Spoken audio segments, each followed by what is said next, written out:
अस्सलाम वालेकुम नाज़रीन।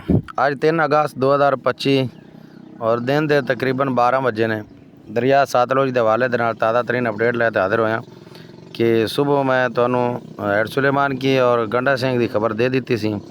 तो हुण गंडा सिंह तो सुलेमान की खबर शो ही नहीं होंदी पई क्योंकि FFD जिहड़ा उसनू शो नहीं कर रही। 503 का एरर आ जाता है।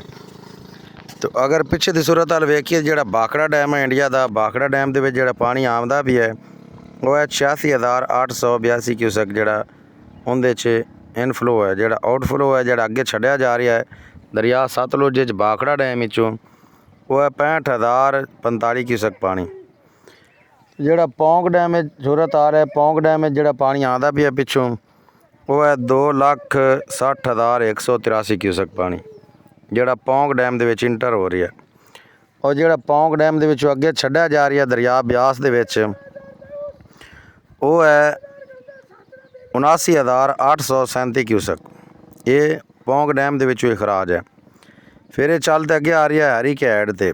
हरीकैड ते जिहड़ा पानी पहुँचता पिया है वो है 3,35,030 क्यूसक पानी जिहड़ा हरीकैड के पिछली साइड ते है।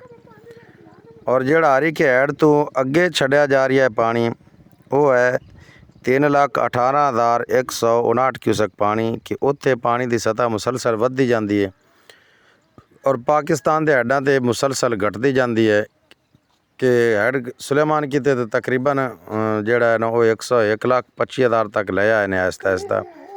जबकि पानी की जिहड़ी सूरत हाल है कि वो जिहड़े 88 दे विच आया सी जिहड़ियां जगह ते जिन्ने उन्हें नुकसान किया है वो सारे इलाकों पानी फैल चुका है। अजे तक गौरमेंट जिहड़ी है वो 1,25,000 तो नहीं पटीजी। साडी पंजाब गौरमेंट जिहड़ा PMD है पंजाब जिहड़ा मैट्रोलॉजिकल डिपार्टमेंट वो भी अजे तक अपनी गल ते ही है कि नहीं इस गल नूं शो करदे पे। तो मेरा इलाका है इहदे विच तकरीबन सारियां फसलां जिहड़ियां ने डुब चुकियां ने। बाकी इक्का दुक्का जिहड़ियां बचियां ने वो भी अनकरीब जो पानी की सूरत हाल रही तो वो भी तेरे आ जाणगियां। लोग अपने घरां फसे हुए ने, मजबूर ने, खाना तक भी नहीं पहुँचता पिया और जिहड़े समान ने वो भी घरां दे विच ने। लोगों नूं अगर महफूज मुकामात की तरफ मुंतकिल भी किया जाए तो फिर पिछे उन्हां दे जिहड़े घर ने उन्हां दी राखी करन वाला भी कोई नहीं कि उन्हां दे समान जिहड़े ने वो चोर जिहड़े ने वो बेड़ियां दे जरिए लैते चले जाते हैं। तो ये साडा हाल है कि असी मुसलमान इस हद तक गिर चुके हैं कि साडे इस मुसीबत के वक्त भी समान महफूज नहीं ने। एक दूसरे नूं खावन वास्ते तैयार है मुकम्मल तौर पर। तो अल्लाह ताला दी ज़ात पनाह देवे, अल्लाह ताला खैर करे।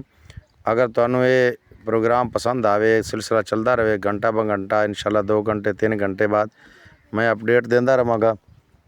तो फिर मेरे चैनल नूं सबसक्राइब करना है, वीडियो नूं शेयर करना है सारे ग्रुपां दे अंदर और कमेंट सैक्शन के अंदर अपनी कीमती राय का इज़हार ज़रूर करना है कि तुसीं किहड़े इलाके मैंने वेख रहे हो और कि इत्थे की सूरत हाल है पानी की कि पता लगता रहता है कि फिर किहड़ी जगह ते कितना पानी है। अस्सलाम वालेकुम वरहमतुल्लाहि ताला वबरकातुहू।